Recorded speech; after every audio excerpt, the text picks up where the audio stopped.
Okay, we're back. Hello, guys. Yeah.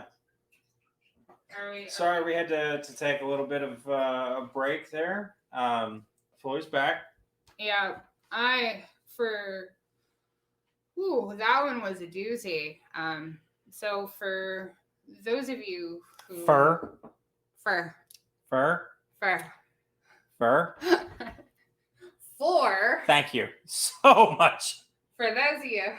Ah, that's my word right there. That's the one. Fur. Yes. All right. Some of you may or may not know about the issues. I have a thing called intracranial hypertension. Basically, it's causing a thing called MD-Sellis syndrome, and on occasion, and it's been a really long time. Actually, it's been about 2.5 years. I don't know what caused it today, but the pressure will build up. Stress. I don't know, but the pressure will build up in my head. It's caused by extra spinal fluid. Yeah, And it basically presses on my optic nerves, and then I go blind for a little bit. Yeah, and it's happened while I was driving. It's not like I go totally blind. It's like it looks like if you were to spray an old TV with a water bottle, look inside those eye drops, and the rainbows, it like slowly moves across the vision. So that's what happened. My apologies, everyone. It doesn't last long. It just lasts for a few minutes at a time. The visual disturbances, it starts slow and then it goes boom and explodes, and then it feels like a searing hot poker is in my head for just a few minutes, and then it totally disappears, and I'm fine. You say a few minutes. I mean, it's been almost half an hour. But you're better. You're feeling better. So we're gonna continue with the podcast now, and we'll see where it goes. We'll publish this one as well. We've already published the other one, so if you guys want to go back and listen to that before listening to this one, you can do that. Let's see here. Where were we? What were we talking about before we were so rudely interrupted by one of your diseases? Yeah, no, it is the main disease causing everything wrong with my body. I feel that though. Like when I was younger, I had an issue with my spinal column and it wasn't releasing pressure, and I had pressure build up in the sac surrounding my brain. Yeah, I got spinal taps, and I would take a spinal tap any day compared to that. Yeah, and that's essentially what goes on. And I think today the major contrast of lights there's a really bright window behind me, and I don't like these bulbs, fluorescent bulbs. Those are okay. So they keep getting blown out. You need to get some LEDs. No, that's the issue. I had LEDs in them. They blew out the LEDs. That light fixture up there, I have to replace the light bulbs in it like once or twice a week because there's something wrong with it. I got to talk to the landlord about, but we'll get to that eventually. Yeah. So we are discussing change. Let's get on topic. Let's try and focus a little bit. I was hoping there was going to be some more people jumping back on. I mean, it's all right. Yeah. I'm sure they will eventually. Absolutely. And when they do, this is part 2. Welcome to our first 2-part podcast. Yeah. Because of my weird brain. I like to just keep them all in the same place so they're nice and neat. But no, we had to have a part 2. Yeah. So, changes. Yeah, so, I mean, one thing that we were talking about before the migraine hit, and it could be a cause of it, I don't fucking know, the breaking up with Hitler with a pineapple. Ah, yes. Okay, so you broke up with your guy. Yeah, I can see how that's stressful. Yeah. Okay, it is stressful for like the first week or so. Well, yeah. See, it's not even the fact that really the emotions are involved with it. 'Cause I really don't think that's truly the issue. I think more the issue is I started having bigger expectations than I thought. Was reasonable for a relationship that was just supposed to be casual. Yeah. Because of the constant communication that we had. Gotcha. So your issue necessarily wasn't with the relationship itself. It was because of the expectations that you saw were forthcoming. And I thought, you know what, I can see that. That's reasonable. I can get that. When I was younger, I had a few friends with benefits. I never let it get to that point though. I was very callous when I was younger. Yeah. Well, not the entire time when I was younger, but there was a period of a couple of years I was going through some shit and I was very callous. And I can see that. oh yeah. I mean, there's a point in my life where I was the goody two shoes, tried to please everybody and stay on the right side of the road and do my thing. And when I moved out of my mother's house, and that was very early on, right after high school, like literally 3 months after high school, I had a job, I had an apartment, I had everything I needed. I went straight into kind of an asshole mode. And a lot of my friends at the time commented on it and they didn't like it. But at the same time, it was something I did need. I was not as confrontational as I am now. Now, I love to sit there and stir the pot just to see what happens. Mm-hmm. You know, previously, when I was a lot younger, I didn't like stirring the pot. I needed everybody to get along. I didn't like confrontation, which is not who I am now at all. Yeah. And that was a huge change for me but I went in an extreme way. I overcorrected. And it has taken me a few years to get to the point where I am now. And I still think I'm correcting. I think we all need to correct the longer we live. You know, once you get to like 60 years old and you don't give a shit and you're about to die anyway, you can be that asshole and that dirty old man and that Karen. And it doesn't matter. Anymore. Well, it does matter. Well, it matters to the people, around you, but to you yourself, you've stopped caring because you feel like you're at the end of your rope. I'm not gonna say it doesn't matter. That's the wrong terminology. It doesn't matter to you because you're old and you don't care. Now that's not true. Like my grandparents, lovely people for the most part. My grandmother is like one of those fucking velociraptors, and she'll rip your throat out if you talk bad about her grandkids. Like she's an absolute bitch when she needs to be. Scariest woman alive. Okay, love her to death. Makes the best breakfast ever in the whole world in the history of never ever. All the time, it's amazing. She's very protective. Always has been. I love that about her. And well, I mean, both my grandparents are like that. And I haven't seen my grandpa get pissed off but once in my entire life, and that was with my uncle when he was drinking. My uncle was an alcoholic, a very severe alcoholic, and it ended up taking him several years ago. That's some trauma. Let me discuss some trauma real quick. Let's just get this out in the open. When my uncle passed away, the last things he said to my grandparents and me and my mother were, "I never want to see you again. Stay out of my life." That's hard. And so we respected his wishes. Okay. We were trying to give him some space. We hoped that would help. Holy shit, you're fucking freezing. What the hell? My body temperature just dropped dramatically. Yeah, no shit. Anyway, my uncle had severe dependency issues. And he was divorced.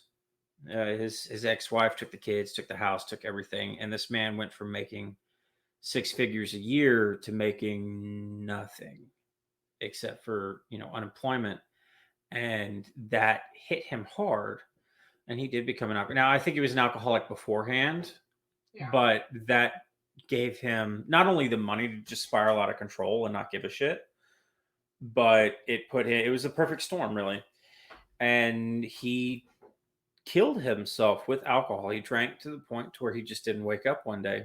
That's awful. And we were sitting around. Actually, no, what happened was I went to the local McDonald's and I saw his neighbor. I'm like, hey, how you doing? He's like, good. I'm like, so how's my uncle doing? And he looked at me. He's like, what do you mean? I was like, well, we haven't seen him for a while. I was just checking, haven't heard from him. How's he doing? And he goes, dude, your uncle's dead. And I was like, what do you mean he's dead? He's like, you really don't know? I'm like, no. Like, as far as we know, he's still living out next to you. He goes, no, dude, he passed away like 3 months ago. That's when they found him. He had died 4 months ago and had stayed in the trailer until he didn't pay rent and landlord showed up to collect. That's when they found his body. That's a hard way. So I had to sit there. That took me some processing. And in a pinch, I can process quickly, but it's not the most effective.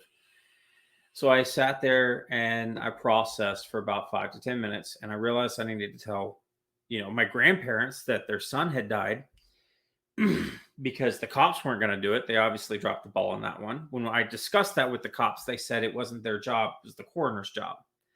And when I talked to the coroner, they said it wasn't their job. It was the cop's job.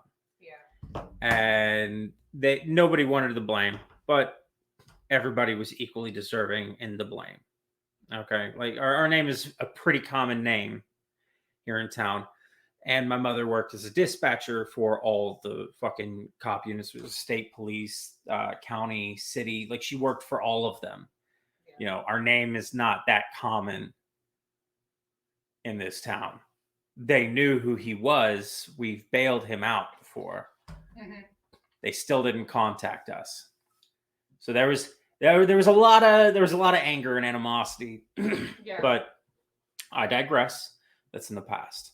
Now, aren't they required by law to contact the next living kin? Yes, I do believe so. Somebody has to take care of the body. Mm-hmm. When we got him, he was in a paper box. Oh, wow. Yeah. Like, there was there was a lot of anger, a lot of sadness. But I remember sitting down and I remember seeing my grandparents. My grandparents are always happy to see me. And I had to sit there and tell my grandma, I was like, Grandma, I need you to sit down. And Grandpa, I need you to sit down. And I sat there.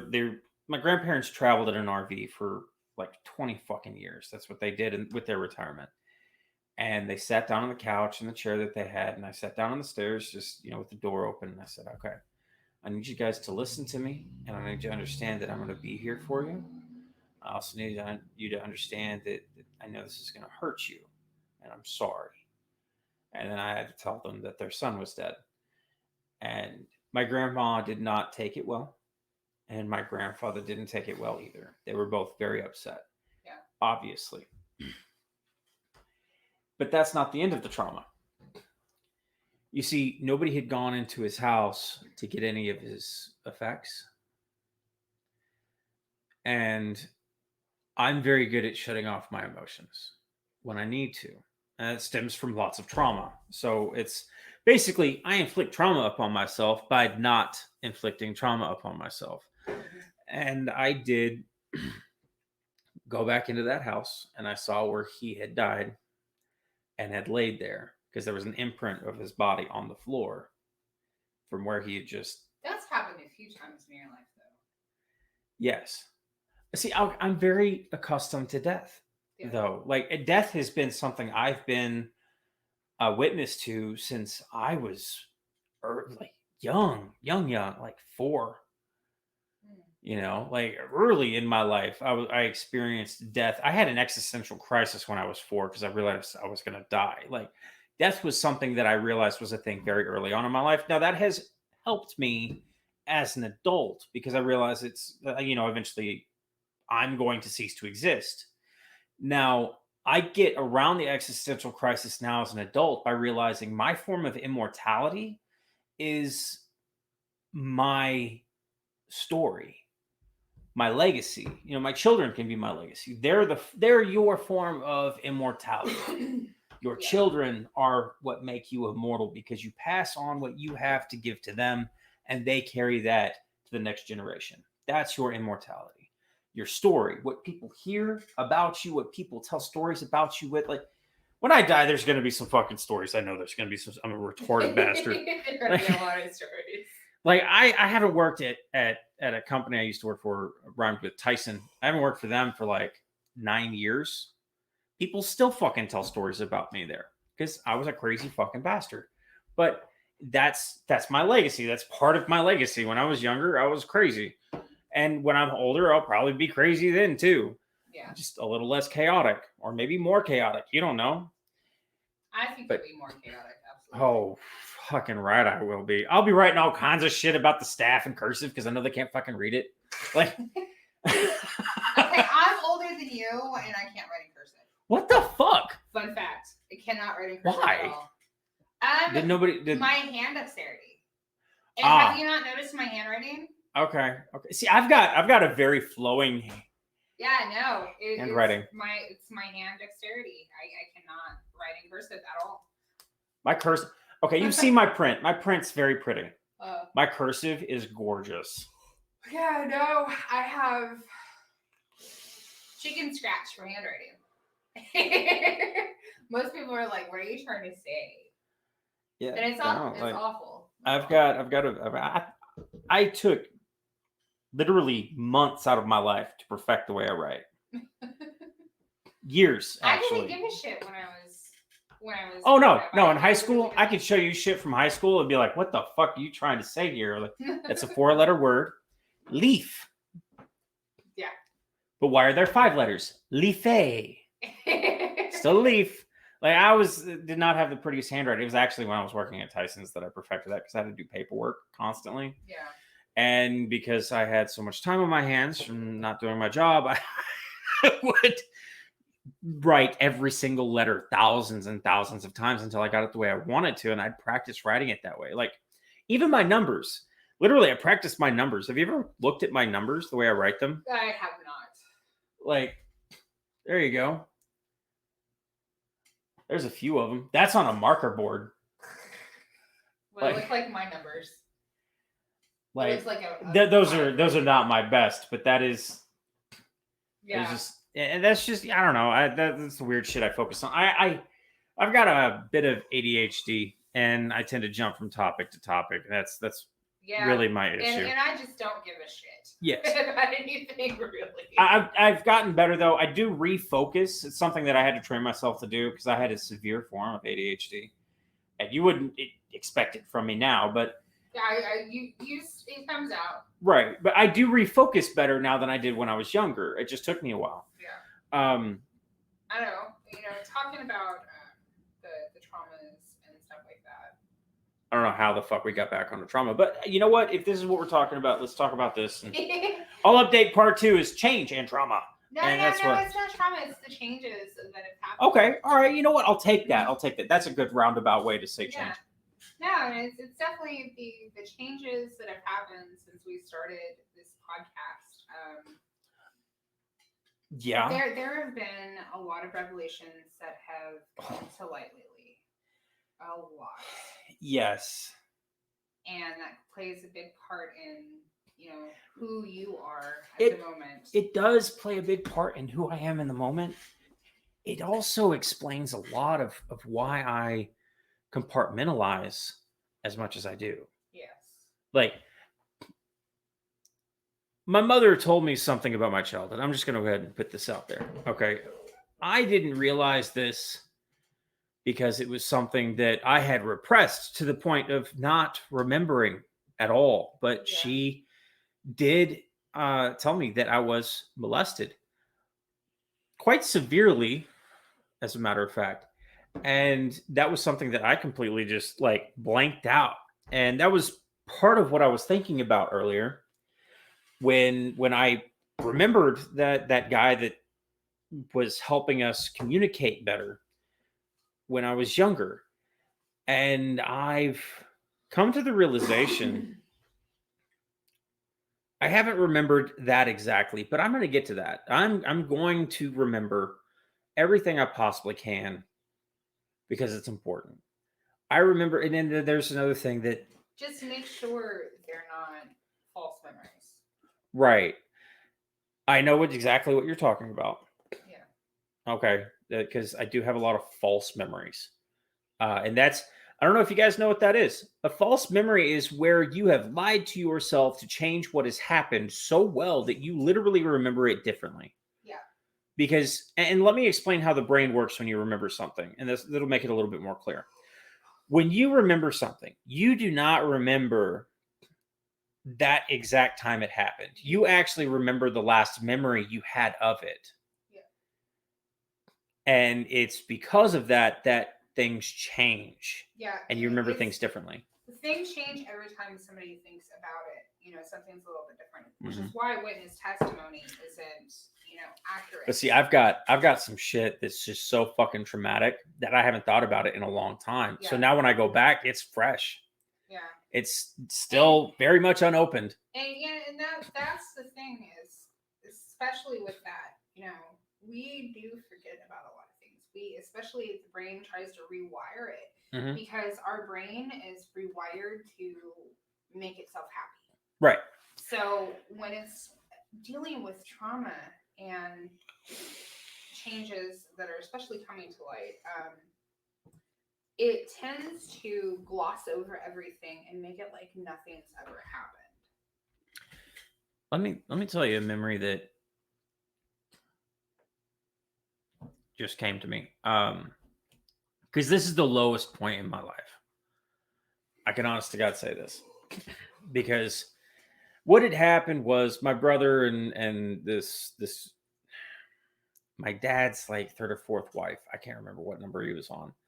Her brother was very abusive towards us. We weren't even his kids, but he was very abusive. And he had, there was a little girl that he was watching or some shit. I don't know what was happening. Anyway, my brother and her decided, or she talked him into playing what was called the naked game. Basically, you jump up and down on the bed naked. Now, they were like 4 and 5. Okay. They were young. It was innocent.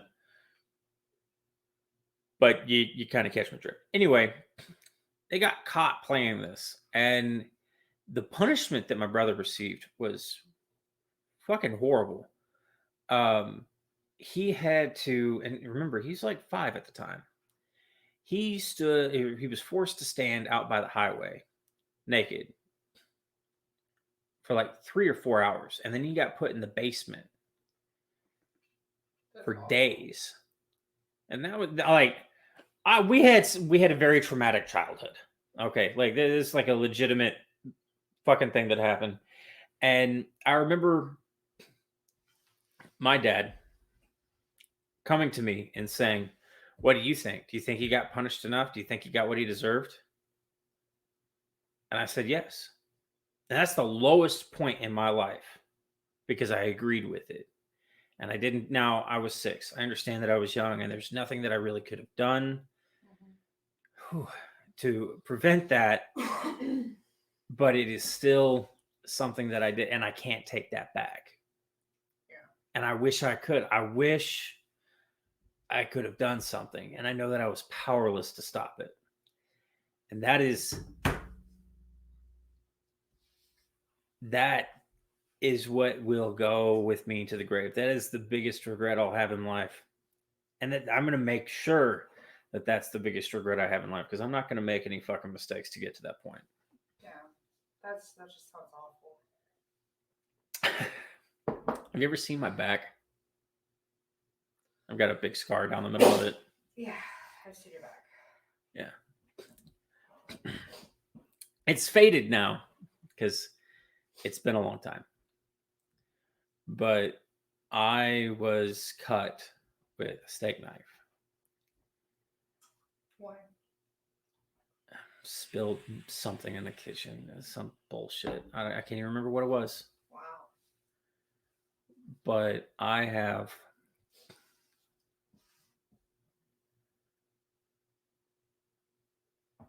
a lot of really bad memories. I remember being terrified, scared, couldn't breathe, couldn't think, and immediately just go into survival mode anytime I had to go with my father, and because it wasn't just him either. The people that he associated with were abusive. I remember his wife at the time. She got pissed because we wouldn't call her mom. I'm not going to call some bitch mom. And even as a young kid, that was a thing. She used to grab us by the ears and just yank us up off the floor, force us to clean constantly.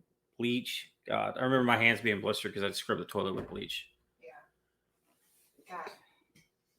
And we were young. We were very young. And of course, that has jaded me to a lot of things. It did jade the way I looked at the world. Very dark. I was in a very dark place when I was in high school, and that did subtract a lot of my high school experience. Now, I still think I had a good high school experience because the people around me were very positive. But I remember having a very, very dark view of the world. Yeah. And I am better now. I'm much better now. I know that my brother took it. Well, my brother was a lot younger than I. Well, I say a lot. My brother's like a year and a half younger than I am. He's okay. He's better.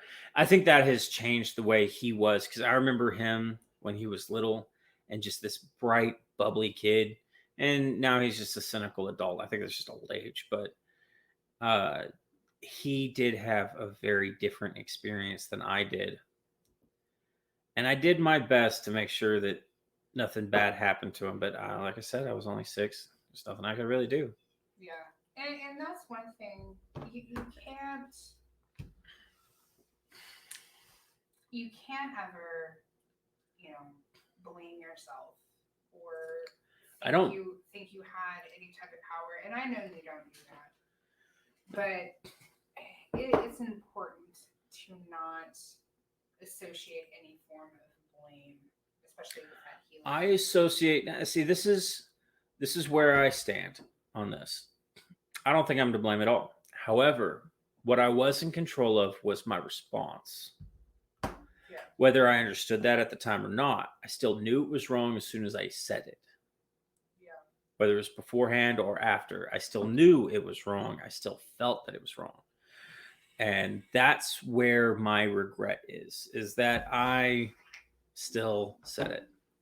That's, like I said, my biggest regret. And I don't have a lot of regrets since then. Yeah. And that's such a hard position, especially when, thinking of children and abuse and stuff like that. So how has, hold on, grab another blanket. I'm sorry. That's all right. How has the revelations that have come out, recently affected you now? Okay, so here's how I've processed this whole thing, and I think that careful, the floor is slick. Like I walk through that fucking kitchen barefoot, and I keep the floor so clean that I'll just like slide across the fridge on bare feet. I'm good. I'm just burritoing myself because I'm so cold. Yeah, I turned off the air conditioner. Here's how I believe it has affected my life. Absolutely not at all. And let me explain that.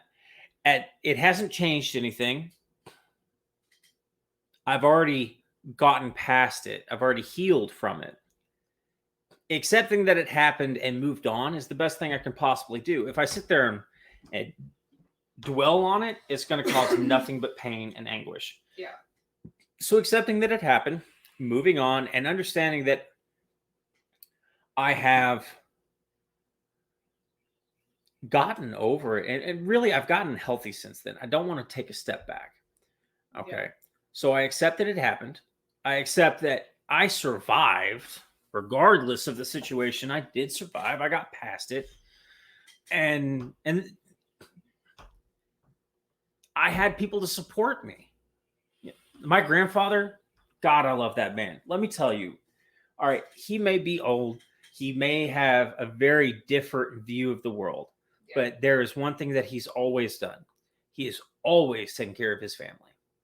Always. No matter what, no matter the cost, he always took care of his family. And that's what he did for me and my brother. That man, amazing. I love him. Like my own father. Yeah. God, I'm getting teary-eyed. Fuck. Shit. Emotions. But it really hasn't changed anything. It's just solidified how I feel already. Yeah. That's good. That's good. There have been a few revelations since the last podcast that has come out. Not only with you, Hitler with the pineapple was talking to me about some of his childhood traumas and issues with his mom, and looking at him and basically calling him a faggot because he was running with his hands limp behind his back, kind of like a Naruto run is what I envisioned. Oh God.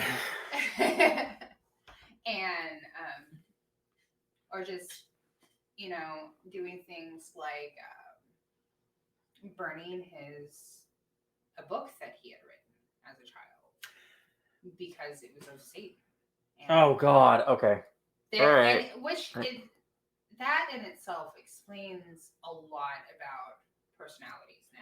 It does. Okay, first of all, to all those fucking parents out there who burn their kids' Pokemon cards, their D&D books, their fucking comic books. Using religion to justify burning of books. But not only that, but destroying part of your child. Right. Okay, first of all, that was their retirement, you rat bastards. Second of all, it's true. Like I lost all of my Pokemon cards and stuff in a house fire we had back when I was a kid.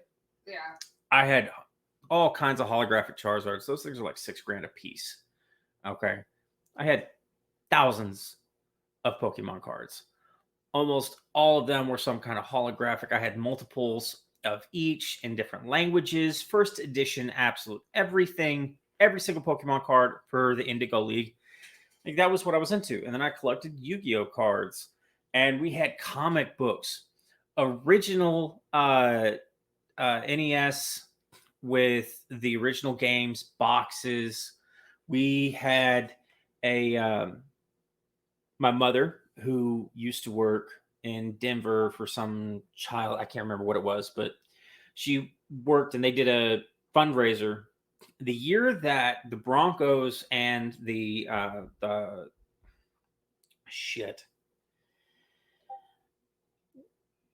Avalanche, the hockey league, and the baseball league, the Rockies, when they all won the Stanley Cup and all that shit. Each team won I can't remember. It's not coming to me right now. But anyway, they had a fundraiser. My mother was there, and she had 2 white T-shirts and 2 white ball caps. Everybody from the Broncos, everybody from the Avalanche, everybody from the Rockies signed these T-shirts and ball caps. And they were meant to be me and my brother's college fund. Today, that shit's fucking priceless, but we lost it in the fire. That's what you're taking away from those kids when you burn that stuff. Because kids find the things that are going to be worth money. Okay? Sometimes. Look through history. Comic books. Okay? Wildly popular. Speaking of comic books, so I'm actually a huge collector of comic books.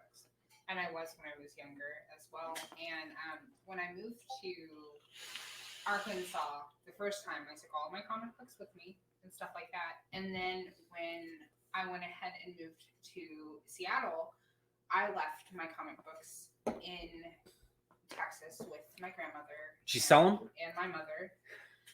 It gets better than that. Oh, God. Better than that. So, I had thousands upon thousands of comic books. You know, one that could rival Bean's collection of books. That's impressive. That guy's got a lot of fucking comics. Yeah. Holy shit. All right. So I was, I'm a collector. I've been collecting, I had first editions in there. Mm-hmm. So that was a huge thing for me. Major appearances, yeah, I'm sure. A few months ago, I was like, hey, can you UPS these to me, I will go ahead and pay for shipping and stuff to get it back up here. And she was like, oh, I sold those. Now, how much? Hold on. How much did she sell them for? Hit me with it. Bad news doesn't get better with less age. than $50 for all of them. Oh, okay. So I had one particular comic book. The reason why I wanted it is because it had just hit the EV market for $50,000. First edition, and like I feel for that hurts. It does hurt. Like my mother just commented. Okay, so those T-shirts that I had, she's sitting in a Chiconky. Chiconky. Half Chicano, half honky. Go mixed bloods. So each team on those T-shirts won their trophy as the best of the year, and were signed by like John Elway, Terrell Davis, the big guys were all there doing the fundraiser, and they were all on the same shirts and hats. And I tell people that, and they're like, "No way!" And I'm like, "Yeah, I remember those T-shirts." And I wish, God, I wish, like, if I had that, I'd have a house. We could do this podcast just as like a fuck it podcast, and not be. That's what it kind of is. Yeah, I know I know that's what it kind of is, but now I'm getting serious about it. Like, we could do it for real, and I could have a studio built with that shit. Like, yeah, the same thing with my comics. Yeah, it's the exact same thing with your comics. Yours is different though. Yours was sold for $50. Mine burned in a fire because some asshole decided to kill his girlfriend. Yeah. Like, there's. I don't know. My mom, when I was growing up, especially with my stepdad, they loved to destroy my things. They loved I don't understand take that things away from me, as a punishment, and I think that was ultimately more traumatic because they would take away the things that you loved. Not only just take away, not just take away, but destroy, completely destroy. And I remember this one time. My stepdad, at the time, fucknut. His name was Wayne, and I had a Tamagotchi. I absolutely love this Tamagotchi. I remember Tamagotchis. Yeah, I had a Tamagotchi. Completely loved my Tamagotchi. I went to the bathroom and I left it sitting on the kitchen cabinet, and it chirped at him, and he could hear it chirp, so it wouldn't shut up. So literally, he smashed it with a hammer, left it inside of my pillowcase, took all of my stuffed animals, cut the heads off of my stuffed animals, and burned them. And then cut the cord on my TV because I left it out. And then he sprayed ammonia in my eyes and threw the back of my head against a brick wall when I fought back. Okay, there's a lot to unbox there, but let's. Yeah, no, I mean that was the punishment because I left a Tamagotchi chirped at him. Yeah. Okay, that's a man with no self-control. Now, this is what I feel about spankings. Okay, let's get this out there so people can either agree with me or tell me I'm wrong. I'm fine with that. Everybody has their own opinion. I think spankings have their place, but I don't think that should be your go-to. Okay, and when you do spank your child, never more than 3. Anything after 3 is anger, but I don't think you should use 3 anyway.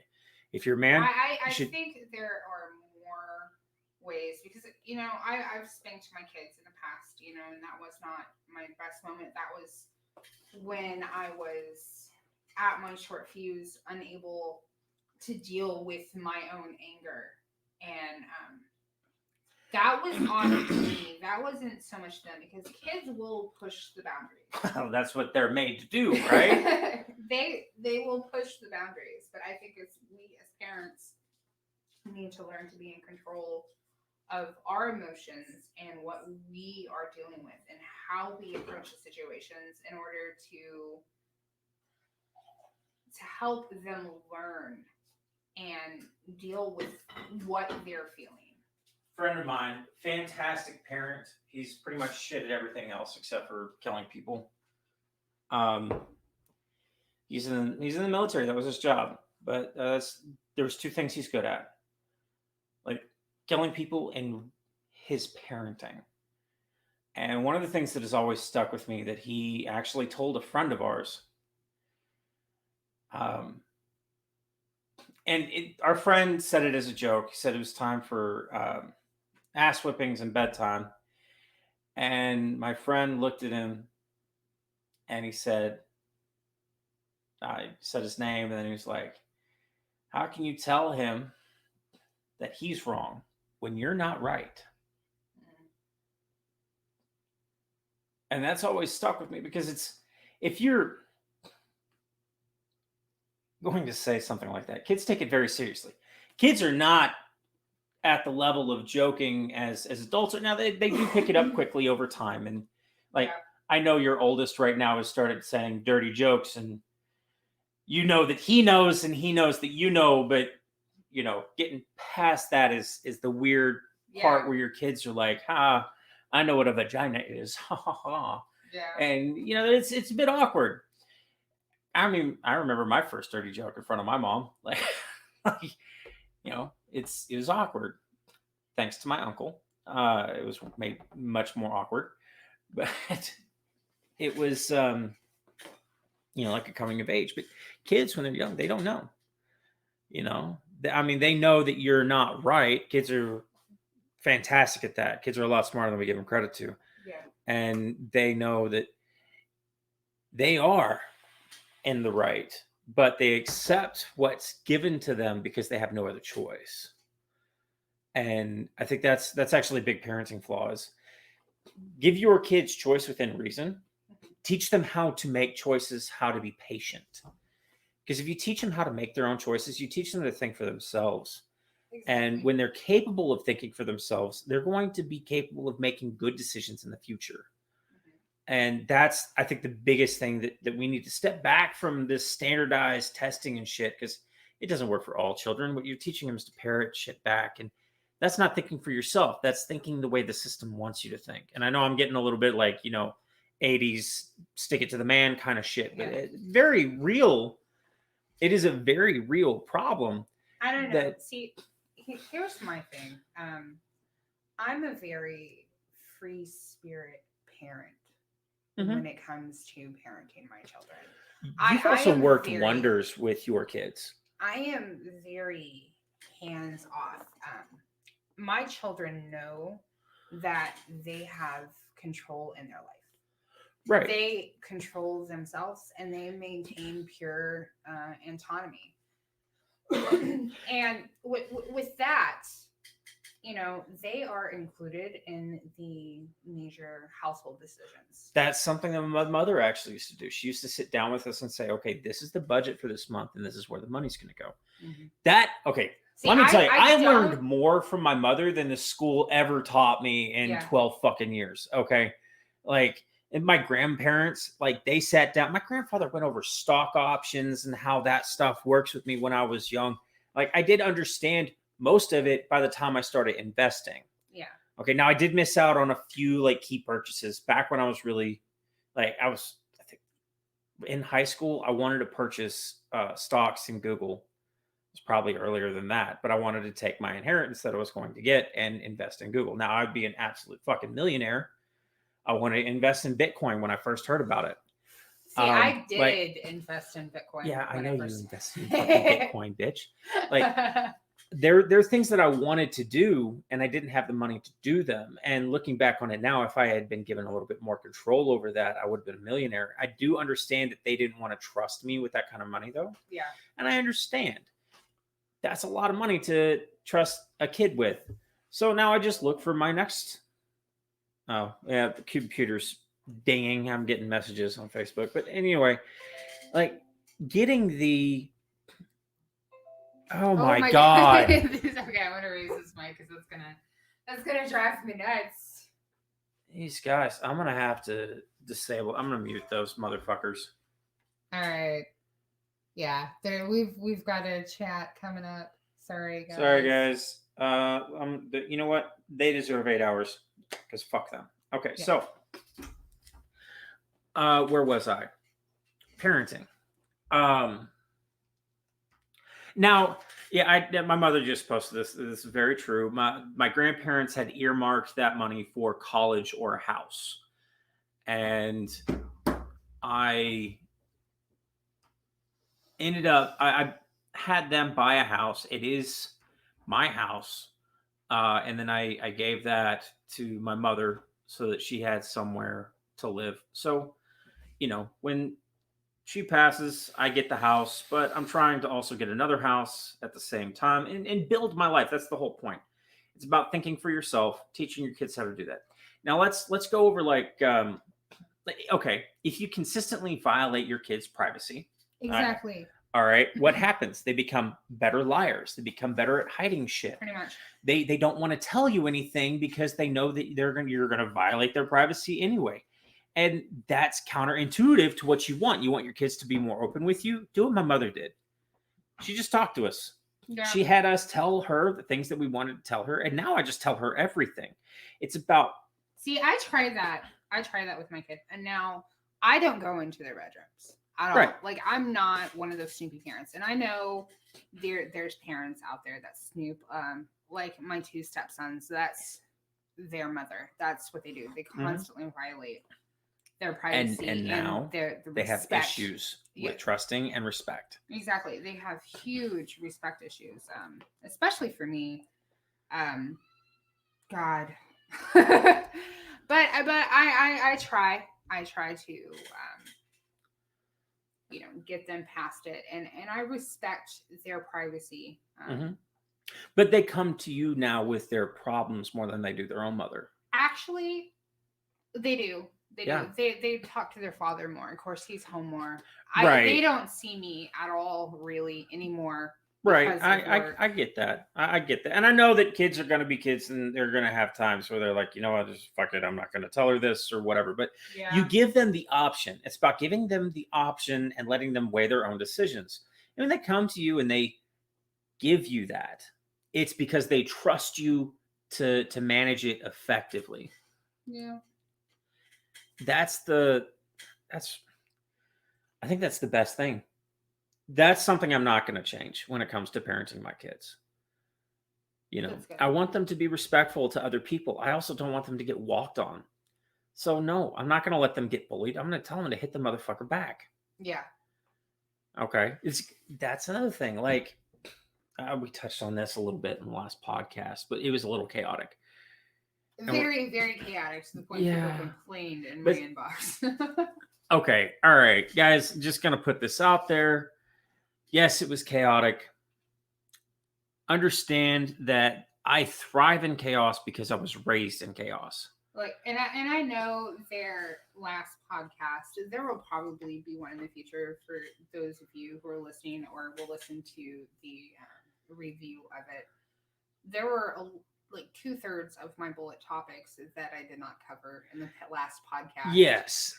So it actually, was, I think on the 15th, actually, or even the 16th, probably make it a special review. Me and my husband, we are going to be going to Eureka Springs for our anniversary. Yeah. Oh, and yeah. We're doing a 4-day Have you weekend. guessed what he got you yet? No, I'm not even thinking. But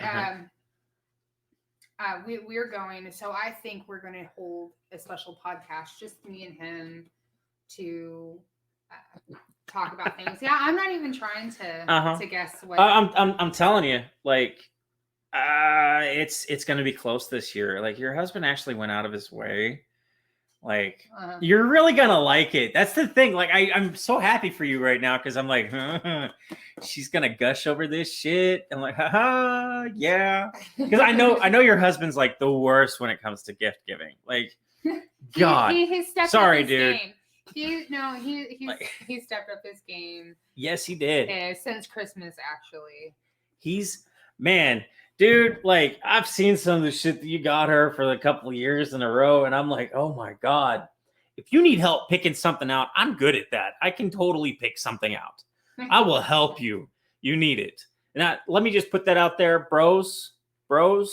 If your guy, your dude needs help, if he's giving the worst fucking gifts you could ever fucking possibly imagine, help the motherfucker out, okay? I mean, it's true. Most men suck at women's gifts. Yes, most men do suck at getting women's gifts. You know, okay, all right. So here's the thing. You guys want help picking out some gifts and stuff? Message the let's see here. Where's a good place? Well, you guys know you can get on where to message. You still got that Caitlin Marie thing up? I'll have to give me 1 second. But oh yeah, don't. Hey, you know what? I would love a vacuum for my anniversary. Okay, there's one that I've been looking at for a couple of years, and that's how you know I'm old. The thing about getting a good gift, women don't usually tell you what they want constantly. And when they say they actually do want something, write it down. Like, I've got everything my wife has ever asked me for or said that she wanted written down. Okay. Like, I literally have that in my phone, hidden away for where she can't see it. So if I need or panic for a little bit or do something that I need to apologize for and need to spend a lot of money, that's the list I go to. Okay. Like, if I fuck up, I've got a list. All right. Make you guys selves a list. If she doesn't like earrings or necklaces or rings or jewelry, which, like my wife doesn't like any of that stuff. Yeah, what she loves, skulls. Okay. I know it's weird, but that's you guys ever watched the movie Paranormal with what's his name? I know it's right at the tip of my tongue. John Travolta. Or Phenomenon is the name of the movie with John Travolta in it. In it, he's with he develops like psychic powers. Okay. He falls in love with this woman and he starts buying up all the wicker chairs that she makes. All right. That's what she loves to do. So he buys them from her without her knowing to give her the ability to make more chairs because she likes to do it. He found out what her chairs are. Okay. He found out what she loves to do and he enables that. He gives her the ability to do it more. That's what you need to find, gentlemen. You need to find your woman's chairs. Okay. And I know that it makes absolutely no sense without any context, but it is the best advice I could ever possibly give you. I mean, it's true. Every woman has her chairs. Every woman has her chairs. Okay. My wife. Mine is music and art. Right. So what's your husband allow you to do? Buy canvases. Yeah. And he'll go out, he'll help you. Like, my wife canvas rolls to make my own canvases, but yeah. Right. My wife loves her art, and she literally said she wanted a Wacom tablet. I don't know if you guys know how expensive those fucking things are. They are. I used to have one, actually. I need another one because it wasn't the one that had the picture or anything. It was one of the old bamboos. Okay, no, like the interactive like screen ones. If you're gonna get a Wacom, yes. If you're gonna get a drawing tablet, top of the line, Wacom. Look it up. I spent like $5,000 on my wife's tablet. Okay. It is amazing. There's all kinds of shit you can do with it. It also needs a computer to hook it up to that runs decently. So keep that in mind. It's not a cheap gift. I also picking out presents. It's the same as picking out a wedding ring without as much panic. Okay. My wife doesn't like diamonds. So I got her a dinosaur bone inlaid ring with a meteorite in it. I remember going over everything with that. Yeah. Yeah, I literally went. Okay, guys, I started looking at rings like 2 months after I started dating my wife. Like, I knew she was the one I was going to marry, and it didn't matter what was in front of me. I was going to tear it down to get to it. Okay. I'm very, very single-minded. And she has been at the forefront of my mind for a couple of years now, and she's starting to get a little comfortable. I'm going to have to knock her off and set her down on the floor for a few seconds and put her back up there. That way she knows she doesn't get too full of herself. But that sounds awful.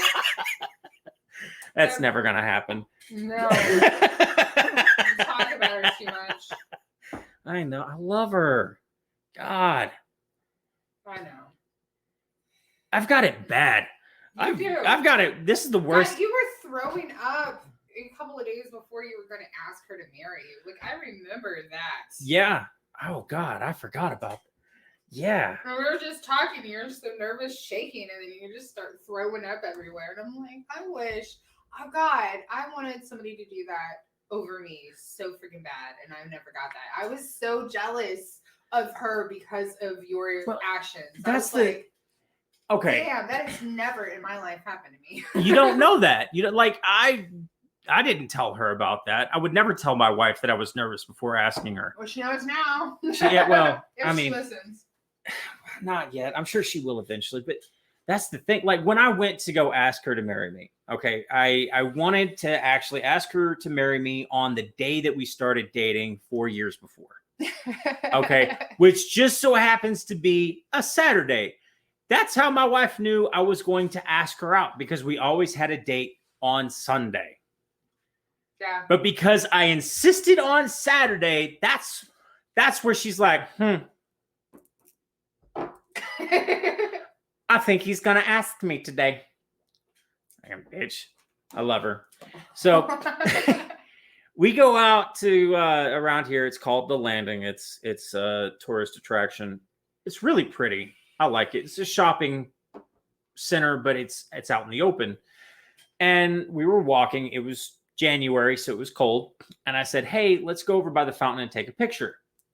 No. Okay. Keep on walking. Are you sure you don't want to go? Nope. Okay. Why not? There's water over there. It's cold outside. Okay. All right. Walked past the photo booth. I'm like, okay, got it. We'll do it that way. And she's like, no. And I'm like, why not? We just take one thing. Let's just do this one thing. No. Okay. All right. Walked all the way down the landing, went all the way back. And it didn't happen. So we got in the car. She would not give me a fucking opportunity at all. So I find ourselves over what's called the shops. There's literally another outside shopping center, but this one's a little bit different. It's got a movie theater and a comic book store. And we pull up to the comic book store, and I'm like, yep, this sounds about right. I was like, hey, get out of the car for a second. She goes, okay. So she gets out of the car. I walk around. I was like, you didn't give me any fucking chance to do this on the landing, so you're getting it here. And she goes, getting what? And I said, give me a second. And that's when I proposed. In a comic book parking lot. I would at least taken her into the store. I did take her into the store. So, okay. So mine was... My husband had been digging me down. We were in an all-day marathon. Out of breath, he rolls over. I'm laying on my back, kind of like I'm about ready to go again. He leans over, lays on my arm, fully squishes my arm, and just like props his head up on his hand and goes, you should get married. We should get married. That's so romantic. God, why didn't I think of that? No ring, nothing. Just here we go. It's all right. Let's okay. get married. All right. Real talk. I thought about getting her fish. You guys don't know this. You can actually tattoo fish. Okay. Doesn't hurt them. It puts the ink in the scales. Like it's like a tattoo. Don't do that. Okay. I went against the idea because it was going to cost me like $400 a fish. But I was going to tattoo, will you marry me on these fish? And then give them to her. And then I started thinking about it. I'm like, no, that's a bad idea because that's just one more thing for her to fucking take care of. Right? Oh, I am freezing. Look at that. Here, hold on to that. That is kind of nice. Actually. Yeah. No. So, yeah. We should wrap today up a little bit. I mean, some of the things, other things. We got so off topic. Yeah. Kind of. We rabbit hole, but a lot of people wanted to hear. Yeah. Now, okay, what's a good way to get a hold of us? Because I don't know. What do you mean? Message. How would they? Oh yeah, they can message the Facebook profile Caitlin Marie, or just message the Facebook page just FK. That way, both of us can answer. Okay, they can actually message the Just FK page. All right, fantastic. Okay, so you guys hear that on Facebook? You can shoot an email to grimbdeath@gmail.com. That's GRIMB, the letter B, DEATH @gmail. Okay, yeah. If you guys need help picking out some presents for people, I'm actually really good at it, and you also have a woman here who's really good at it too. Let me tell you, I'm good at picking out presents. This one right here is fucking phenomenal. Okay, because I'm not going to get into the time me and my wife both bought each other machetes without realizing it. When you're...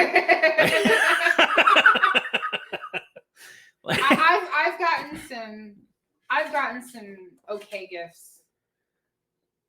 You know, I typically try to stick with, things that they don't know that they need. You want to hear what? So I'm just going to throw this out here. I don't think my wife will ever listen to this, and if she does, surprise, surprise. So every movie ticket that we've ever bought, that we've ever gone to see, I've saved so that I can give it to her in a shadow box in like 20 so years. Yeah, isn't that so well thought out and sweet? Is so sweet. Right? Like, gentlemen, all it takes is a little bit of dedication and absent-mindedness. You know what I got my husband for? Yes, I do. What do you think? It's a tough one. I think your husband still has a little bit of an upside to you. And I don't say that lightly. It came in. I got a picture of it, by the way. Let me see the picture. All right, hold on. Sorry, guys, I'm looking through my phone. Oh no, I never did. Okay, so I also started drawing flowers when we started dating. Me and my wife. I've got a whole notebook and shit. Have you guys have ever looked at the language of flowers? It's fantastic. It does change on the culture, but I go through and find the ones that I want to draw, and then I do my best at drawing these flowers, and I spend hours on them. And I'm still working on filling up the notebook, but I have been drawing those so that I can one day give that artwork to her as well.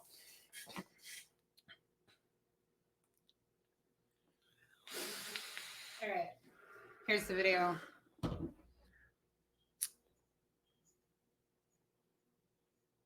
That's nice. I like it. And then it's huge. Like, it is absolutely freaking huge. I think your husband has you on this year. Like, I really do. Like, he's like, okay. Well, I mean, I'm also taking him to, right. He knows about Eureka. Like, I let him know that we were going because I couldn't find anybody to hit him over the head and kidnap him and throw him in the trunk. You didn't ask me. I would have done it professionally. I asked 3 people, and like nobody would do it. I wanted him to like hog tie him, blindfold him, and throw him in the trunk and make him ride in the trunk for the hours that it took to get to Eureka. Okay, so here, if you guys want to do a kidnapping, all right, like you got to do it right. If it's for like a bachelor's party or something like that, you have to actually call the police department first and let them know what you're doing beforehand. That way they know to disregard the phone calls. Otherwise, you will get pulled over. You will get arrested. They will be released. And the whole party will go to shit. Make sure to call the cops. They'll give you, like a yes, it's okay, or no, it's not okay. Like, it depends really on whether or not they're fucking around or in a fuck around mood or not. Okay. But call them beforehand before you do anything. Like, I've done a few kidnappings for bachelor parties. Always let the cops know first. That way they know. Okay, that's so important. That's so important. You guys want to go to jail? Don't call the cops. All right, but let them know. That way they know to disregard the phone calls. All right, it's very important. All right. Well, that is today's double second part, podcast. Yeah, part 2. Double part episode of things that we've learned. Mm-hmm. So we will see you next Tuesday. Now, actually, I was wondering, do you want to do a podcast over the weekend? Potentially. I'm not sure what's going on with my weekend yet. Hold on. We might have a surprise podcast on the weekend. We'll let you know on Facebook if that's going to happen. We'll coordinate stuff and see what's going on. Don't forget to like, subscribe, and share. Let other people know about us. We enjoy having you guys listen to us. Yeah. If you don't like us, don't give me a fucking microphone. All right. Because you're going to listen to me. Give yourself a microphone. I did give myself a microphone. Yeah. But if they don't want to hear us, they can just, turn it off. I guess. Well, and I'm very sorry about the end of part 1. That is my own health affecting that there. So I wouldn't apologize for that. We'll probably, hopefully, never have that happen again. Well, I certainly hope it never happens again. But if it does, I'm sure the people listening are understanding. All right. So thank you guys, and we will see you sometime. Yeah. It's been Just FK. Tune in next time for the next podcast. We love you.